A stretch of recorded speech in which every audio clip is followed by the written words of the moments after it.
Salam sehat dan belajar di rumah. Sebelumnya, mari berdoa menurut agama masing-masing. Berdoa mulai.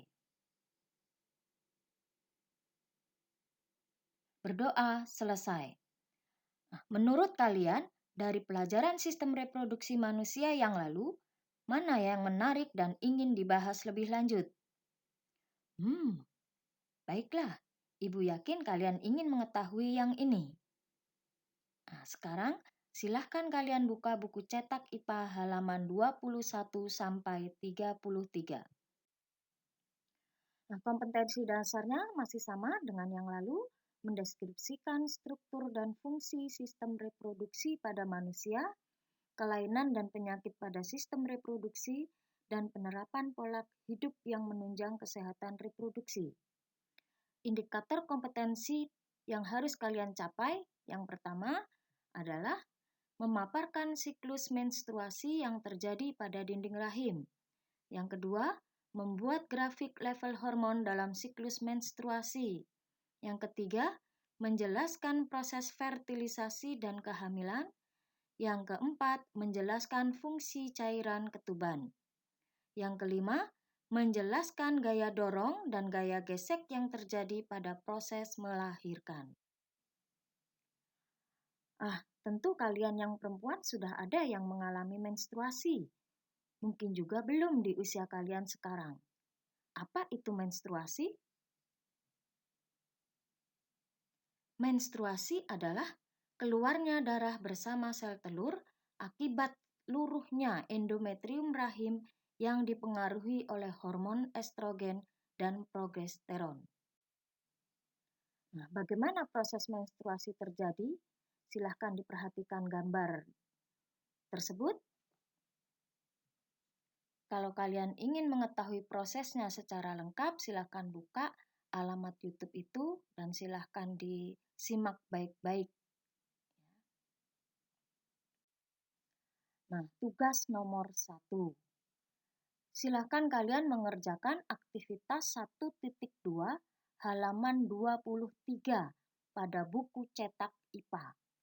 Untuk memudahkan kalian, gunakanlah kertas grafik atau kertas milimeter. Lalu, bagaimana tahap terbentuknya kita? Yang pertama terjadi adalah fertilisasi atau pembuahan, yaitu peleburan inti sel sperma dengan inti sel telur terjadi di dalam tuba falopi. Itu tuba falopinya. Bagaimana fertilisasi bisa terjadi? Fertilisasi dapat terjadi seandainya atau jika terjadi ovulasi dahulu, yaitu pelepasan sel telur dari ovarium. Lalu masuklah sel sperma ke dalam tuba falopi bertemu dengan sel telur, itulah terjadi peleburan inti sel. Hasil peleburan inti sel sperma dengan inti sel telur disebut zigot. Lalu zigot itu berkembang pada hari pertama, mengalami pembelahan. Lalu kemudian membelah lagi pada hari kedua menjadi 2 sel. Lalu pada hari ketiga dan keempat membelah lagi menjadi 4 sel. Dan seterusnya. Jadi dari 4 sel menjadi 8 sel.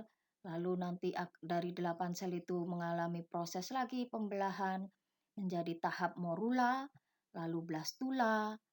Dan blastula itu akan bergerak ke dalam rahim. Akhirnya pada hari ke-8 sampai ke-9, blastula ini melekat atau menempel pada dinding rahim. Lalu terjadilah yang namanya proses kehamilan. Apa itu? Yaitu peristiwa berkembangnya embrio yang tertanam dalam rahim.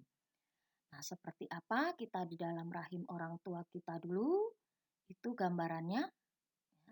Jadi ada bagian-bagian yang melindungi tubuh kita di dalam rahim. Selengkapnya Bisa ada di gambar sebelahnya itu kalian lihat ya, di usia mulai dari 1 bulan sampai 9 bulan. Nah, kalau kalian ingin paham sekali seperti apa prosesnya, silahkan kalian tonton, kalian simak di alamat YouTube itu. Lalu bagaimana perkembangannya kita di dalam rahim ibu?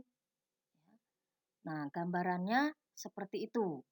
Sekali lagi, kalau ingin lebih tahu lebih jelasnya bagaimana kita dulu berkembang di dalam rahim ibu, silahkan kalian simak video di alamat YouTube itu. Lalu kalau sudah berkembang di dalam rahim, maka sekitar umur 9 bulan 10 hari, atau mungkin bisa ada yang kurang atau bisa ada yang lebih, maka kita dilahirkan. Apa itu melahirkan?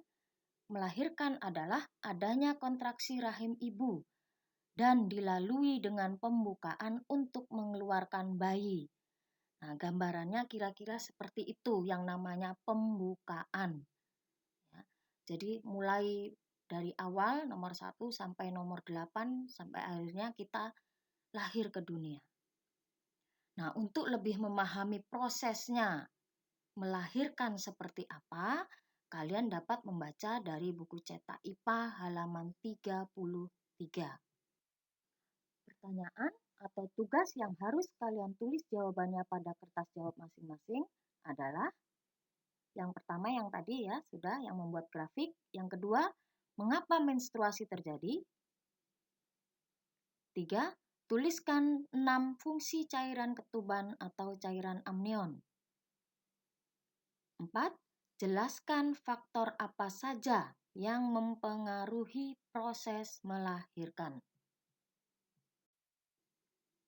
Terima kasih, antusias kalian menambah pengetahuan. Ingat ya, setelah belajar berdoa menurut agama masing-masing. Nah, pertemuan selanjutnya akan kita bahas tentang penyakit pada sistem reproduksi manusia dan upaya pencegahannya. Terima kasih.